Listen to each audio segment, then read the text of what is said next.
إخفاقك ذريعا يا كازارينا. أعلم ذلك. كنت أظنك أقوى من ذلك لأنك عضوا من الرواد ال12.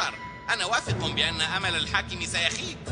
يجب عليك أن توضحي للحاكم باروديوس سبب إخفاقك الذريع. أنا أدرك هذا الأمر جيدا يا جيل.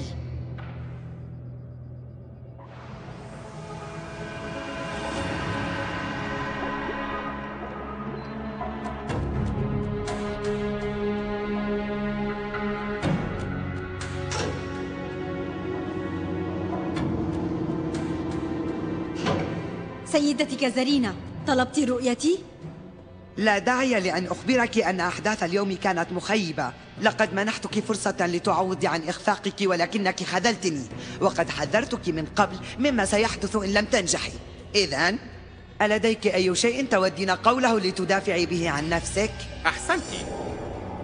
أنت ذكية ولست متعجرفة كالبقية، لذلك سوف أقدم إليك هذه النصيحة القيمة.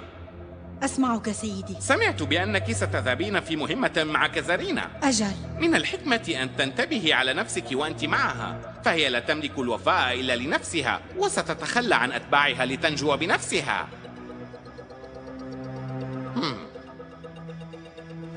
أجل سيدي، فهمت ما تعني.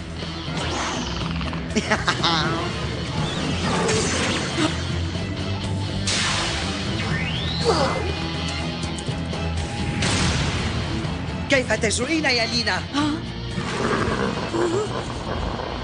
هل تحاولين أن تتخلصي مني لكي تخفي الخطأ الذي ارتكبته؟ أنت جريئة حقا، ولكنك حمقاء في الوقت نفسه.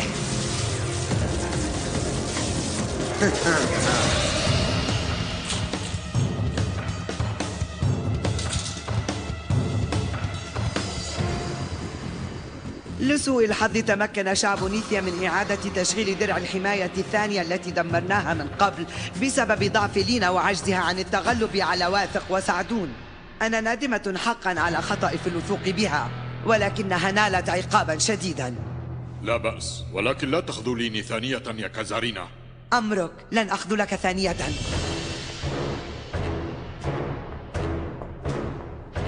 أرى الحزن باديا على وجهك يا كازارينا، مع أنك ألقيت باللوم على غيرك.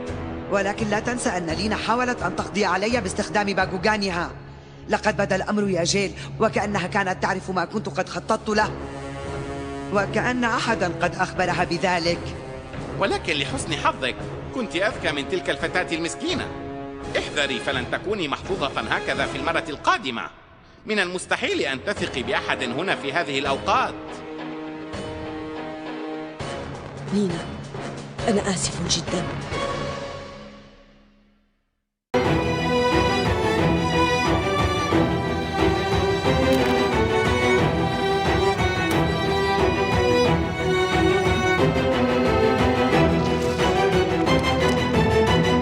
اسمعني المرة الأخرى، ما بتنيش هكا شفمة. اقعد ارتاح، قريب نكملوا.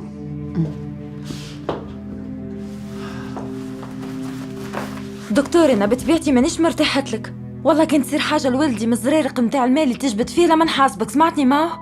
ما فماش علاش تتقلق مدام، انا نعرف اش قاعد نعمل. الحكايه بسيطه، باش ناخذ عينه متاع دم نعمل بها تيست دي ان للبيبي. لحظة دقيقة، باش تعمل حاجة أخرى؟ ما تقلقش روح، كي جا شوف سير انترنت شوف.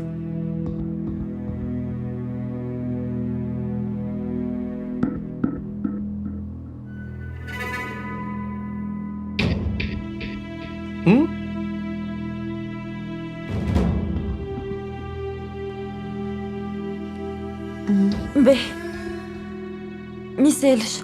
اقعد وهات يدك.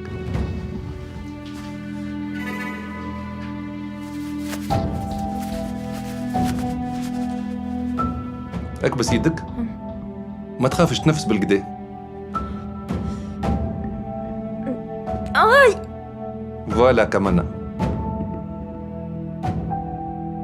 انت شو عملت لي؟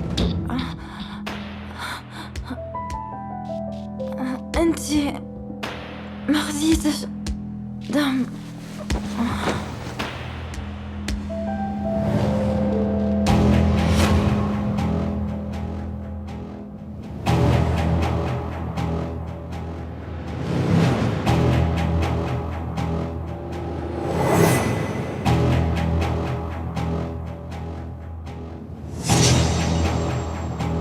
انتي تحب تولي من عائلة كرشاي؟ مسكينة والله.